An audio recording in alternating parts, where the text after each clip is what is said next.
Gadis Dingin Tuan Muda. Bab 029. Dan ada lagi, Raka menunjukkan kembali CCTV saat Felix berencana melaporkan Algaskar dan yang lain ke kantor polisi. Dan percakapan mereka terdengar jelas di sana. Dan saya akan mengakui sesuatu, jeda Rahmi. Bukan Tuan Gutama yang menculik Viko, tapi saya menculik karena Pak Felix berencana menyembunyikan Viko sebelum melaporkan Algaskar. Dan yang lain ke polisi, jelas Rahmi. Dan Raka kemudian menunjukkan CCTV di mana Viko minta untuk pulang, tapi belum ada tempat untuk dia sembunyi sementara. Waktu saat melaporkan Algaskar dan yang lainnya. Oh iya, saya juga ada rekaman CCTV saat mereka merencanakan menyerang markas Alistair, lanjut Rahmi lagi. Raka kembali memutar CCTV percakapan Felix dan Sonia, tentang rencana menyerang Alistair dan percakapan Sonia dengan Viko di rumah sakit. Tuan, saya akan mencari cara untuk mengeluarkan Anda dari sini, ujar sang pengacara saat mereka kini sudah di kantor polisi dengan Felix di dalamnya. Hanya itu jawaban Felix. Saya permisi dulu Tuan. Lalu pengacar itu pergi dari sana. Algaskar dan yang lain termasuk Tuan Gutama dan pengacaranya sedang di sebuah restoran. Setelah dari pengadilan tadi, mereka kemudian ke restoran untuk makan siang sekalian diskusi. Rahmi, bisa lo jelasin tentang yang tadi? Tanya Algaskar. Dingin, Rahmi menoleh kemudian menghela nafasnya. Iya Rahmi, kita penasaran lo dapetin dari mana semua bukti itu, ujar Raka menimpali. Apa yang kalian bahas? Tanya Tuan Gutama bingung maksud pernyataan mereka. Tadi sebelum kita masuk Om, flashback setelah beberapa menit mereka sampai, saat mereka akan masuk tiba-tiba Algaskar menghentikan merek. Tunggu, semua berhenti dan berbalik, dengan tatapan mata seolah bertanya kenapa. Kita akan masuk tanpa bukti apa-apa. Percuma, datar. Algaskar. Mereka semua mengangguk setuju lalu mereka berpikir beberapa menit. Raka, lo bawa laptop? Tanya Rahmi, bukan hanya Raka yang menoleh tapi juga yang lain. Bawa? Kenapa? Tanya Raka. Rahmi kemudian mengeluarkan flash disk dari dalam tasnya, lalu memberikan pada Raka. Ini apa? Tanya bingung Raka. Buka, perintah Rahmi. Raka langsung saja mengeluarkan laptopnya, lalu menghidupkan dan memasukkan flash disk Rahmi. Setelahnya Rahmi mengambil alih laptop itu.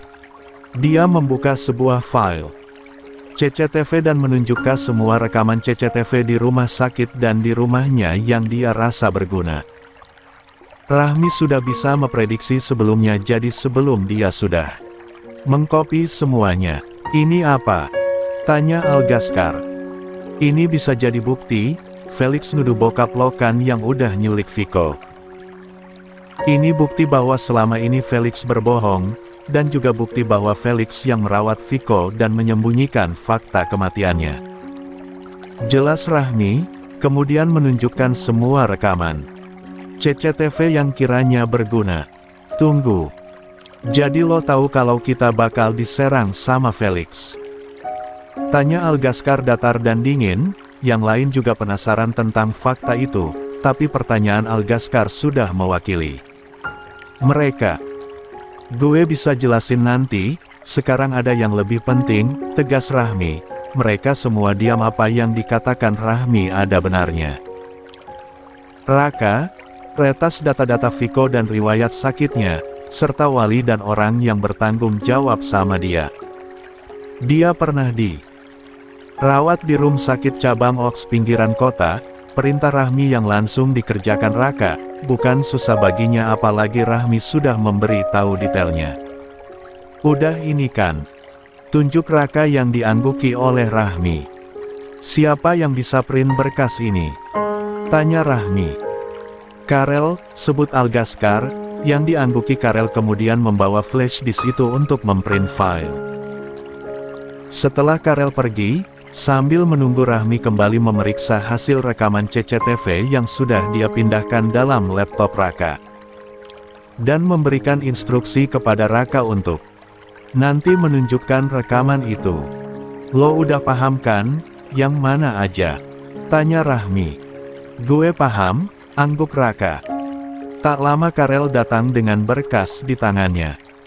Udah nih, ujar Karel menunjukkan berkasnya. Kita masuk, ujar Algaskar lalu berjalan diikuti yang lain. Flashback off. Bisa lo jelasin dari mana lo tahu semuanya? Tanya Algaskar lagi. Gue nggak ngasih tahu kalian waktu itu karena gue ada rencana, dan lagian kalaupun gue kasih tahu, gimana caranya coba kita nggak sedekat itu untuk gue ikut campur, jelas. Rahmi. Dan mereka tidak bisa berkutik karena apa yang Rahmi katakan benar. Kenapa lo bisa tahu soal Viko? Dan di mana lo tahu tentang tempat Viko dirawat? Tanya. Beruntu Romeo dan diangguki Raka. Tumben lo pinter, cetus Raka. Gue emang pinter kali, emang elo, jawab Romeo dengan tatapan menilai ke arah Raka. Dengan ekspresi seolah mengejek. Apa lo? Diam lo berdua, datar Bara membuat mereka langsung kicap. Algaskar dan Bara ini memang orang-orang yang paling mereka takuti. Hehe sorry, oke lanjut, ucap Romeo lalu diam. Rahmi kembali melanjutkan ucapannya. Gue.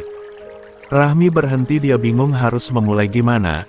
Kalau dia mengatakan alasan yang sebenarnya ke rumah sakit pasti mereka akan bertanya lebih jauh lagi. Kenapa? Tanya Algaskar mulai bisa lebih tenang. Nggak apa-apa, kemudian Rahmi mulai menjelaskan, Felix itu selingkuhan Sonia, itu awal mula gue tahu siapa Felix. Waktu itu gue ke rumah sakit dan gue nggak sengaja lihat Felix masuk di salah satu ruangan rumah sakit itu. Setelah urusan gue selesai gue datangin ruangan itu buat ngecek, dan yang gue lihat ternyata ada orang yang terbaring koma dan itu Viko. Akhirnya gue cari tahu siapa Viko. Setelah gue tahu semuanya gue udah mulai memata-matai mereka dengan memasang CCTV di ruangan itu. Jadi gue tahu semua aktivitas mereka. Jeda. Rahmi. Termasuk soal Felix yang sengaja buat Viko tetap koma hampir setahun. Cuma buat dia jadikan alasan untuk balas dendam. Tapi soal yang Felix sengaja buat Viko tetap koma itu bukan ranah gue, jadi gue nggak ikut campur. Biar itu urusan keluarga mereka aja. Jelas, Rahmi. Felix sengaja buat Viko koma. Kaget Romeo tidak percaya, begitupun yang lain. Kenapa sampai Felix setega itu? Sebenarnya Viko memang sempat koma, tapi nggak selama itu. Harusnya hanya beberapa bulan, tapi Felix sengaja memperpanjang. Dan itu juga alasan kenapa Felix tidak mengizinkan mamanya buat merawat Viko dan ingin merawatnya sendiri. Semua diam, mencerna semua penjelasan Rahmi. Terus lo ngapain ke rumah sakit? Tanya Algaskar tiba-tiba mengalihkan perhatian mereka. Sejak kapan Algaskar perhatian dan peduli dengan orang lain? Pikir mereka. Gugu itu, gugup Rahmi. Dia belum punilah jawaban yang tepat. Kenapa? Tekan Algaskar, seolah dia menginterogasi kekasihnya. Gue waktu itu jatuh dari motor, terus tangan gue keseleo, ya udah gue periksa ke rumah sakit. Dan kebetulan rumah sakit itu dekat tempat gue jatuh, jelas Rahmi meyakinkan. Mungkin, lo nggak bohong. Selidik Algaskar. Enggak, ngapain gue bohong coba, elak Rahmi. Saat Algaskar akan menjawab, tiba-tiba diseka oleh Romeo. Lo kenapa sih bos, perhatian banget, bingung Romeo tapi dengan nada meledek.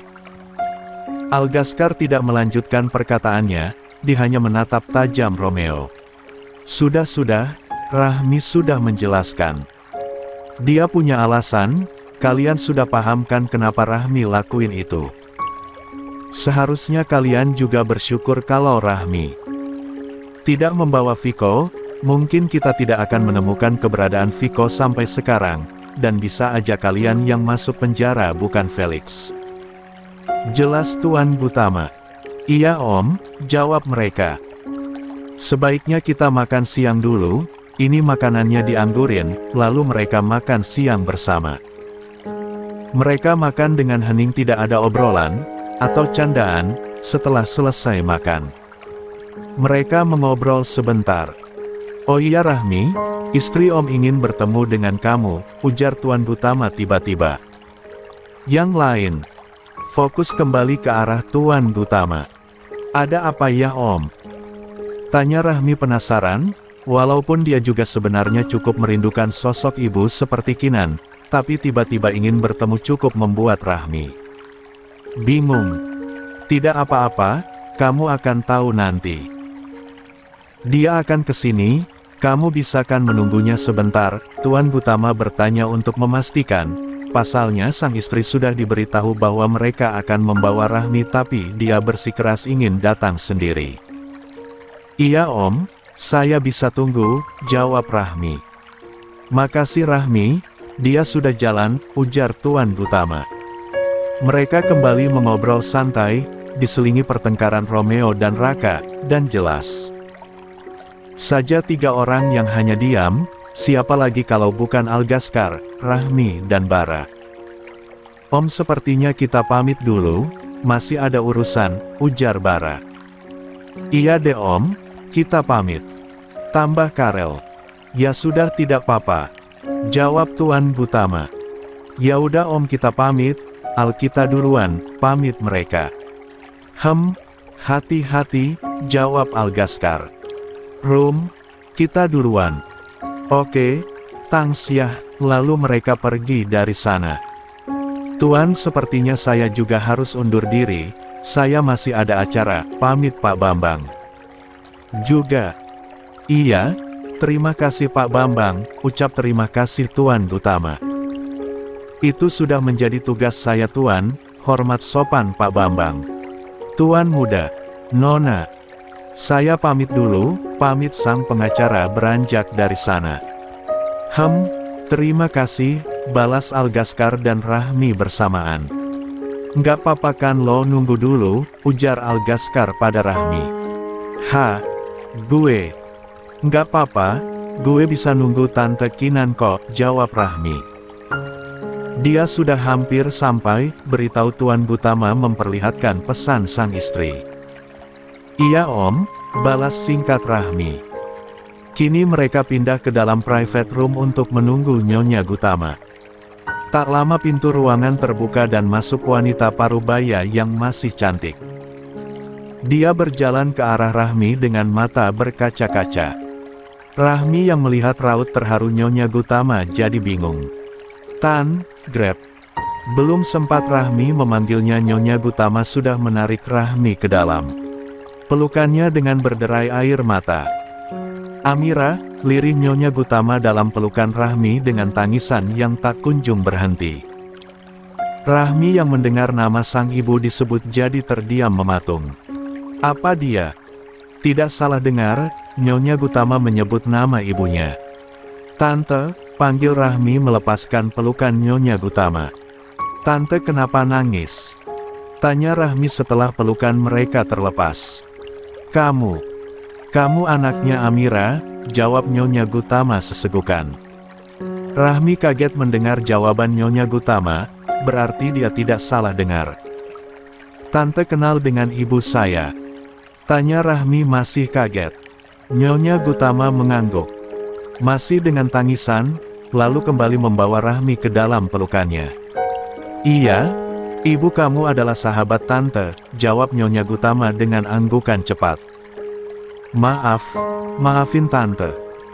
Tante terlambat, seharusnya Tante bisa bantuin ibu kamu, dan Tante bisa melihat kamu, ujar Nyonya Gutama dengan maaf berulang kali. Rahmi yang mendengar itu jadi tidak tega, kenapa Nyonya Gutama harus meminta maaf atas sesuatu yang bukan kesalahannya, sedangkan orang-orang yang jelas bersalah justru semakin melakukan kesalahan. Tante, panggil Rahmi berusaha menenangkan, dia mengusap pelan punggung Nyonya Gutama, lalu melepas pelukan dengan pelan. Rahmi mengusap air mata Nyonya Gutama. Tante nggak salah apa-apa, nggak ada yang perlu minta maaf, karena tidak ada yang salah, Rahmi berusaha menenangkan. Sekarang kita duduk dulu, dari tadi Tante berdiri. Terus pasti capek, kemudian Rahmi menuntun Nyonya Gutama untuk duduk disusul dirinya duduk di sampingnya. Tante minum dulu, lalu memberikan minum untuk Nyonya Gutama.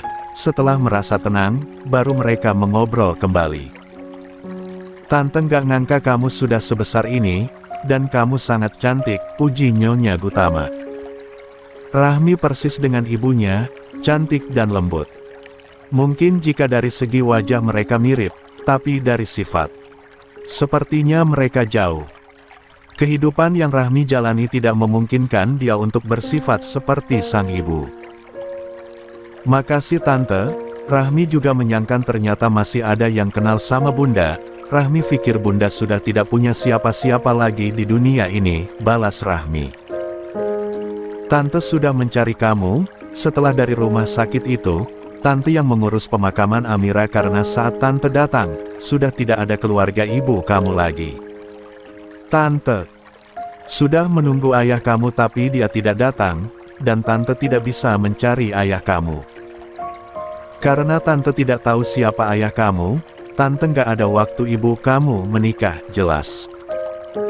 Nyonya Gutama, Rahmi yang mengetahui bahwa Nyonya Gutama yang memakamkan sang ibu sangat bahagia, akhirnya dia bisa melihat makan bundanya. Jadi Tante yang makamin Bunda? Tanya Rahmi antusias. Iya, angguk Nyonya Gutama tersenyum. Tante, Rahmi mau lihat makan Bunda, ujar Rahmi tidak sabar. Iya, besok kita ke sana, ini udah sore, sudah hampir malam, ujar Nyonya Gutama.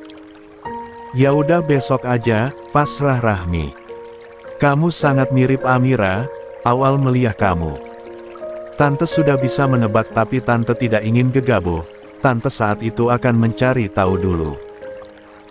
Karena melihat kamu baik-baik saja Tante sudah bahagia dan lega, Tante berharap bahwa kamu memang anak Amira, tapi Tante tidak mau kecewa kalau ternyata salah, jadi Tante tidak berani menegur, padahal ingin sekali Tante memeluk kamu.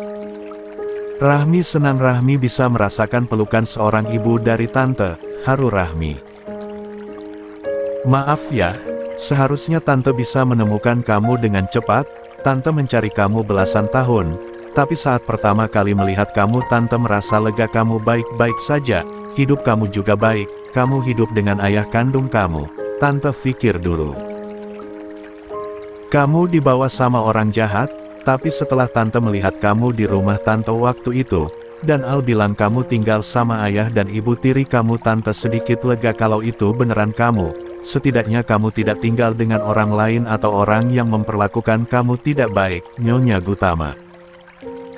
Menunjukkan raut bahagia akhirnya dia bisa menemukan anaknya Rahmi, setidaknya itu bisa mengobati sedikit rasa bersalahnya dengan Amira. Dulu Amira mengatakan bahwa rumah tangganya bermasalah tapi mengetahui Rahmi tinggal dengan ayah kandungnya, berarti ayahnya mau menerima Rahmi. Dia jadi tidak terlalu bersalah karena telat menemukan Rahmi. Iya Tante, jawab Rahmi singkat, rasa haru dan bahagianya tadi mendadak surut tapi dia bisa menyembunyikan itu. Sesuai dugaan Rahmi, orang-orang akan mengatakan apa yang mereka lihat, tapi Rahmi memang tidak pernah ingin ada orang yang tahu yang sebenarnya terjadi dengan dirinya. Dia tidak ingin orang mengasihaninya, biarlah dia tanggung sendiri. Dia sudah bahagia karena sudah tahu makan bundanya. Sudah malam, kalian tidak ingin pulang, karena keasikan mengobrol dan rasa bahagia Nyonya Gutama menemukan anak dari sahabatnya, dia tidak sadar sudah malam. Ah iya sudah malam ya Pak, padahal Mama masih mau ngobrol sama Rahmi, cemberut Nyonya Gutama karena tidak ingin berpisah dengan Rahmi. Tante udah malam, Rahmi juga harus pulang. Besok kan kita ketemu lagi buat ke makam Bunda, ujar Rahmi. Ah iya, nanti tante kabarin ya. Iya tante, angguk Rahmi. Ya udah tante pulang dulu, dah sayang besok ketemu lagi. Kamu pulang hati-hati, Al. Anterin Rahmi pulang dengan selamat, peringat Nyonya Gutama pada sang anak. Iya mah, balas Algaskar malas. Mama pulang dulu, dah sayang Rahmi, lalu Tuan dan Nyonya Gutama keluar dari restoran dan pulang. Hanya tinggal Rahmi dan Algaskar di dalam room itu, hanya saling diam dengan fikirkan masing-masing. Rahmi yang tidak menyangka akan ada hari ini, hari di mana dia bisa tahu makam sang ibu.